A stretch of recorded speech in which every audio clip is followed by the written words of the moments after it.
Rosann, we've known each other for 3 decades. Yes, a long time. And you have been a professional counselor. As you have been a professional counselor, how many people have we known in Hong Kong? Yes, quite a lot. So many different people. And so many changes. And that's why we want to think about women now and women then, and how women have changed over these years. That must be very interesting. Yes. And it covered different generations. Always. Well, if they're interested in what we are talking about, how are they going to find us? You're going to find us Tuesday night, 9 o'clock, PsychoAlchemy. We are Women Now and Then. See you there.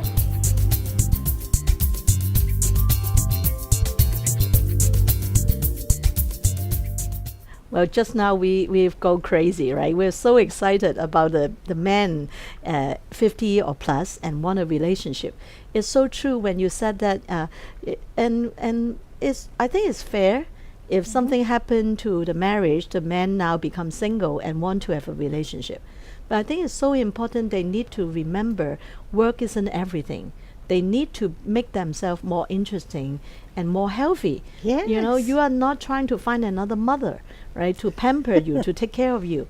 And I think a lot of frustration now, and it's less then, was a lot of time when I meet up with men and in counseling or in other situation, I think a lot of men are like boy these days, right? And even though they're 30-something, 40-something, 50-something, sometimes they just behave like a boy. My excuse for them is because Chinese women or maybe even Asian women, mother has been quite dominating. Yeah. And the close relationship between mother and son actually is a double sword, double blade thing. The boy enjoys so much of the mother's attention, even though they are much older now, or even they got married, the mother's influence on the son still there. And sometimes I hear something like, whenever I'm unhappy, I'll just go back home and have lunch or dinner with my mom, so my mom will pamper me. And another story was even worse than this one, is my mother will come to my house twice a week to cook for my house, because my wife can never cook like my mom, and every time I eat my mother's dishes, I feel so comforting. I just asked him, why don't you ask your mom to teach your wife, some of her favorite dish? Yes. And said, my mom said, no, I'm not going to teach your wife. If you want to eat my food, I'm going to come over to cook. Wow. So you can imagine the boy hasn't really grown up to become a man. And I think if the men always hang around with the family so close, the family of origin, especially with such close relationship with the mother, actually it hurt the relationship. I always complain, my mother won't say something like that to me. My mother will always pick up the laundry, pick up the dirty socks for me. My mother will do this, my mother will do that. And I think when guys start talking things like that, I worry. They've remained the son. They've remained the boy. Right, remain the boy. And they never really have their own independence. It's so hard, maybe for American, for Westerners. The gap, is so easy to differentiate. You get married, you become a man, you're independent. But also mainly because of Hong Kong living situation. Even though you want to get married, you cannot afford to have your own apartment. You might live under your parents' roof, right? Very true. For so many Asians. And in a place like Hong Kong, but also Beijing, the housing is also very scarce. So couples end up living with their in-laws for 5-7 years. So as long as you are under your parents' roof, it's so hard for the boy to mature, become a man. And some of them, the men, the husband also told me, why should I mature to become a man? If I stay at home, my mom will take good care of me. I'm really enjoying all the special attention. My mother know exactly what kind of soup I like, when I want it, what kind of fruit, what kind of vegetables I like. And I don't need to do it. If I live with my wife, my wife will occasionally, hey, why ain't you helping me? If you are not helping me with the cooking, why don't you do the dishes? So, but if I'm at home, I just need to sit on a sofa and enjoy myself. Food will fit into my mouth. So you can see that's a big Dorothy, problem. it's not only Asian families. In the United States now, we have more grown-up children returning to the parents' home at age 26, 27. They go through university. They thrive with the first job, the second job, not making so much money. The parents still have a house big enough with a room upstairs, a room downstairs. And I talk to the 27-year-old, why are you still living in your mother's house? Because my mother's house, there's always food in the fridge. When I live alone, I had to think, what am I cooking? But really, I was spending a lot of money eating out. My mother always has good tomato sauce. I can make pasta easily. My mother always has a nice soup there. And I said, so you're living at your mother's house so you can eat whatever you want? Yeah. What's wrong with that? Auntie Rosann, what's wrong with that? What's wrong with that? Yeah. And what about a girlfriend? Because that 27-year-old has already slept with half a dozen women, has had sex with half a dozen women. Right. He doesn't feel he wants to extend himself to be responsible for paying rent. What does this girl want? Girls are such a pain. And I go, what do you mean girls are such a pain? Please tell me. They always want to talk. They always want you to listen to their problems. I don't want to listen to their problems. I can watch a football game and listen at the same time. But she turned off the television. She said, you have to listen to me. 100% attention. 20-somethings are having a hard time. It's not just Asia.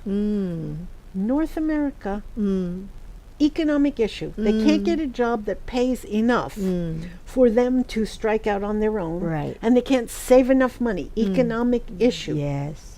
So what do? You move back with the folks, and then the folks say, we got 2 kids living at home. One is my son and one is my nephew. 27 and 31. Well, what's going on here? I was surprised because that issue, as Hong Kong people, we immediately understand that is the norm. Yes. Because we just can't afford it. But we imagine in the States it's a much bigger place. You can get different apartments or maybe share. But somehow I think the kidults, we call this kidults, kid and adults together. Kidults will actually want to get the best from the family. Actually doing the laundry, cleaning the room, and the free cooking, and to them they just get all the benefits. And they turn over some money. This is in the U.S. They turn over some money, but they don't have the agonies of why your mother, your aunt is not happy with her girlfriends, because there's enough. You're living upstairs, downstairs, or the back of the house, or even in the garage, or on the trailer outside. But there's a constant source of good food. And nobody's throwing you out. Nobody's throwing you out. I think that's another. And the older couple, they have the house. They can't sell it. Where are they going to go? Because that older man is having a harder time getting a job. The older woman still can be working. So they have the space, and then it looks terrible that they don't want to share their space with the child. So we have a lot of boys as adults. Now, a girl comes along. Is she going to be dating such a guy? And when he's not working, let's take the 27 to 33-year-old male. When he's not working, he has cash. He has more cash because his food bill's not so high. He can eat out from time to time. All Americans eat 1 meal a day out, but it's fast food, okay? Not so healthy. All right. Clothing, not so big an expense. Rent, not so big an expense. So he can afford to travel. He can go see another country, or a lot of men go to football, softball, soccer, baseball games together. And that means a meal out, drinks with your friends. So it's a substantial chunk of money. But if you're not paying rent, you can do that. You can do that. You can do that. So the boy culture is sometimes encouraged by contemporary culture. Yes, yes. Sometimes it is the boy culture. Right, you can imagine now with all these computer games and just spending the whole afternoon watching the internet, a lot of things going on. And playing games. Playing games, right? People in different places in the world were playing games. Yeah, so you can see, imagine if you are a woman, you want to have a relationship with a man, but your man is actually sitting in the couch doing this 5 hours, 6 hours every day.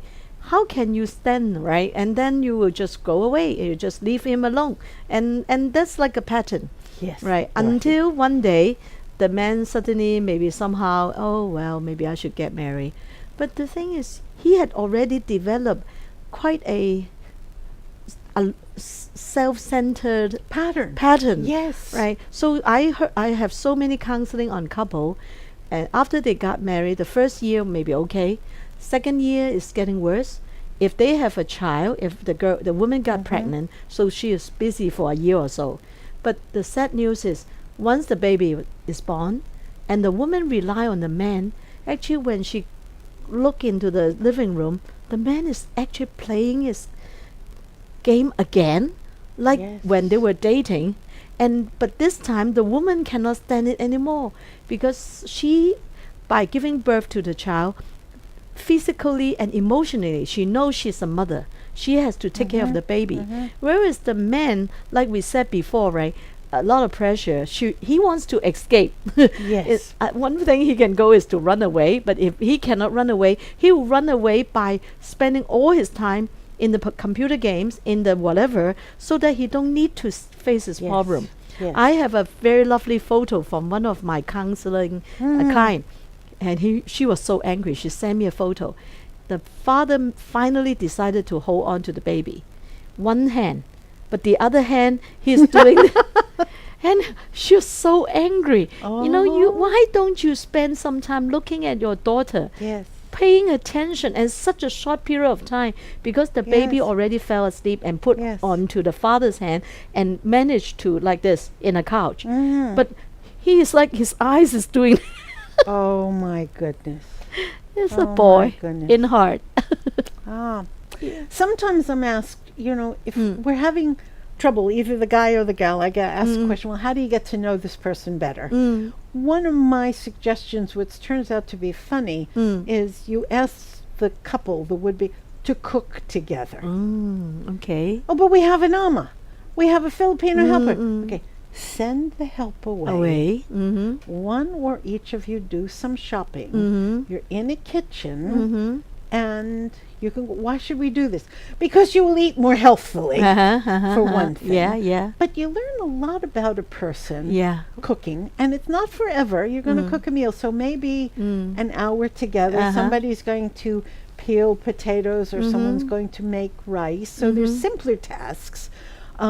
Making a salad versus arranging the food on the plate, or marinating some meat. Yes. And then talking while you're eating. Did you buy organic eggs? And he says, I never heard of organic eggs. Aren't all eggs organic? So the conversation is not about her or about him or about his job, but no kidding. Dolores, organic eggs. Yeah, she said, where'd you get that celery? He said, I just bought it in the supermarket. No. Next time I want you to go to the supermarket that has the organic celery, and I want it chopped this way. And he goes, does it make a difference how you chop it? Makes a difference in how it cooks, whether it cooks evenly. And they're talking. Yeah. But they're going to be able to eat together at the end of this meal. They're going to have to decide who's going to be at the sink, who's going to be at this. So it's dividing up roles in a marriage-like situation. Yes. Where the outcome is the food and then the cleanup. Yes. Even if you decide the cleanup will be tomorrow morning, we have something else we want to do right now.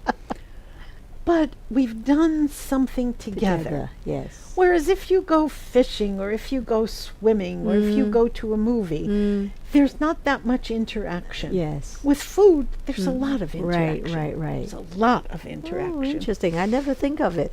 It's it's one thing to do. Yeah, and it's more real. Oh, it's very right. real. When you have a relationship, it's not that romantic dating, eating out all the time, right? Sometimes you have to stay at home and have to prepare food. Yeah, I think that's it could be pretty good suggestion. Could be. And the advanced stage on that is make a sandwich for him. He makes a sandwich for you. Now, his mother's made sandwiches all his life, and he makes his own sandwich. But if you say to George, I don't want you to touch this, but you can have white bread or brown bread, and he looks at you and he goes, I'll take the brown bread, that will be healthy. And then you're going to have a ham and cheese sandwich, you're going to have a tuna, what's it going to be? And he said, but wait, you got to put the mayonnaise. So she puts the mayonnaise in the center of the bread, and he says, you got to spread it out. Oh, evenly. All the way to the side. Now, you just think about it. He's giving specific instructions as to what would please him. Transfer that information to any other part of the body you want. But it can go from mayonnaise and bread to I like you to touch me this way, or I like me to touch me that way. Yes. Practice needed. Yeah, interesting. Practice needed. Yeah. Oh, sandwiches are a good assignment for couples. I see that in today's relationship. Yes. Many young men I met up, actually they can do a little bit cooking. Yes. Yeah, and that will be good. So the role is not that stereotype when the men never go into the kitchen. Yes. But now the men can do some it's cooking easy, and can share food. I think that's a good idea. That's something I would suggest to my client in order to find out more about each other. Right. Yeah. And our last section, we are going to talk about movies and books. Movies and books connected to movies, I definitely think of a movie. It's like a classic by Hugh Grant. It's called About a Boy. About a That boy. movie was like many years back, but when I first watched it, I laughed out so loud because Hugh Grant was in that movie. He was like 38. He's a 30-year-old single man, but he never serious in his life because I think his father was a composer of some sort of Christmas carols. So they always got royalties every year because of that Christmas song. So all his life has been quite wasted because he don't need to work hard, right? And the whole story was about how he met up with this little fat chubby boy. I think his name is Marcus. He has been bullied in school, and he had such low self-esteem. Somehow I forgot the whole incident, but they met up with each other. And so Hugh was thinking, oh, I'm going to teach you how to grow up like a mature man, and so that you can fight against those people that bully you in school. But it turned out it's about that boy. It's actually this boy teach Hugh Grant how to be a man. So that is so interesting. You know, at the beginning, that big chubby man, I can't do it, so difficult and all that. Yes. But then gradually, Hugh Grant learned a lot how to be a responsible man. So this movie's called About a Boy. About a Boy. Yeah, About a Boy. I think it's a British movie. Boys and men. And one last movie. I didn't remember whether I talked about it few episode before. It's called Hope Spring. All right, and it's one of the Meryl Streep's movie, and that movie co-starred by Tommy Lee Jones, and they are in the movie. They are couples married for 30 years, and the relationship is not working. Okay, it's not working, and Meryl Streep find a very famous counselor, and it's quite expensive. And she managed to get him to see the counselor together. But so typical man, right? So expensive for such a short period of time. I'm not going. But gradually, they discover a lot of things. And this movie is good because it talk about marriage and talk about men's perspective on relationship after married for 30 years, and how the woman try to bring the man into a counseling practice, a counseling section. I think that's good. And especially we are in the counseling field. We're in the counseling field. Next time I'll bring the DVD so you can watch it at home. Oh, I'd like that. Yeah, this is a good movie. So what about the book? Oh, the book. Oh, this one, Man Disconnected. Ooh. Men are connected to the electronic screen. Earphones, cell phone, tablet, or the home computer. Yes. So what do you get from this? Well, men love it. It's one man and a screen. Yeah, right. There's no argument. There's no interruption. Yeah. There's no talking back. So he's in charge. He's in charge. Yes. Now, if you take away the electronic screen and you have a conversation with another person, oh my goodness. First, you can't read the signals. What does laughing and looking down mean versus laughing and looking around? How do you know what that means? Yeah. Do you ask about it or you don't ask about it? Guys who've been watching the screen don't really know what the clues are in the other person's reaction and gestures. They know what the word no means, or yes, we'll have dinner, yes, we can go to bed, yes, I need to go to the bathroom. They know the words, but they don't know what the gestures mean. My goodness. They don't know what the facial expressions mean. And what's more, when there's a question and you're asking a girl how confusing that is. Well, do you have to go to the bathroom right now? Of course I have to go to the bathroom right now. Why do you think I'm even saying that? You've been talking. I need to go now. Oh, why didn't she say that when she had to go versus waited till I was finished talking? It confuses men to have to deal with the conversations of women because they're not in the flow of the relationship.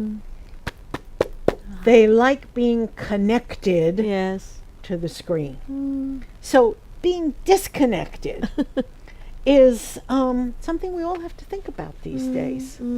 Why are men so into the video games and movies in general, sports teams? It's this one and that's the object, that activity. They don't sit and look at a painting. They're sitting looking at something moving. Whereas you turn that screen off and you have to deal with human beings. Where do our teenage boys get the skills?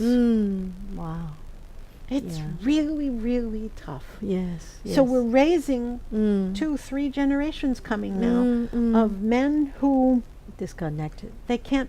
Their minds are disconnected. Their minds, it's scary. Scary stuff, Dorothy. Scary stuff. There actually, I think 4 years back, there's exactly a movie called Disconnect to Connect, right? And I think that, Hollywood already have created a lot of movies that about if once we are so connected to the digital, all this thing, the connection between human being becomes so flimsy, so dangerous. But the thing is, how can we stop this? When men are so uncomfortable with connecting with real human being. And when you ask me the question, why men becomes like that, do you think the outside world or the emotion is so overwhelming that they decided to disconnect in order to survive? I don't know that they decide. It's part of the culture. And again, we looked at the whole biology of men and the biology of women. From the time girls are 8, 9, 10 years old, their breasts are developing. Right. And they've got to talk to other girls about what do you do to protect yourself. When you're a teenager, early teens, menstruation happens, girls have to again talk to each other. Do you have a sanitary pad? Do you not? Is it bleeding a lot? Is it bleeding a little? Girls need that communication with other girls. Guys, yes, in your early teenage years, you will get wet dreams. But it doesn't trouble you during the day. You don't need to borrow a sanitary pad or a tampon from a girlfriend. Women's biology weaves into their every single day. Yes. Men, you have so much sperm, you don't worry about it at all. Strangeness of males and females. So do you think if the father start talking to their children, their son, like when at a certain age, knowing they must have wet dream, maybe that will be a beginning when the men feel comfortable sharing what's going on.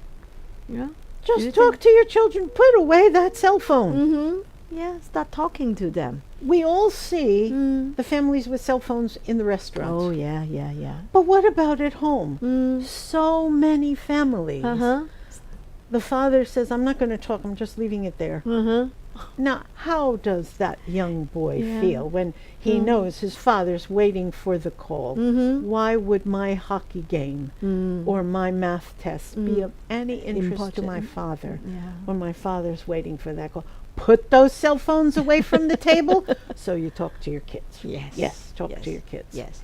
Wow. So we have a lot to talk about, man. But near the end of the program, let's talk about what we are going to talk about next week. Next week, we're moving. Look, folks, we've done identity ourselves. We've done women. We've done mothers. We've done money. We've done fathers. We've done men. I think we got to start looking at the stuff around us. Okay. What about the things in our life, Dorothy? Yeah. Well, what things are important to us? Why are they? Well, that's a good one. That's a good one. That's a good one. Yeah. That's where we're going next week. Okay. Things. Woman and things. Woman and things.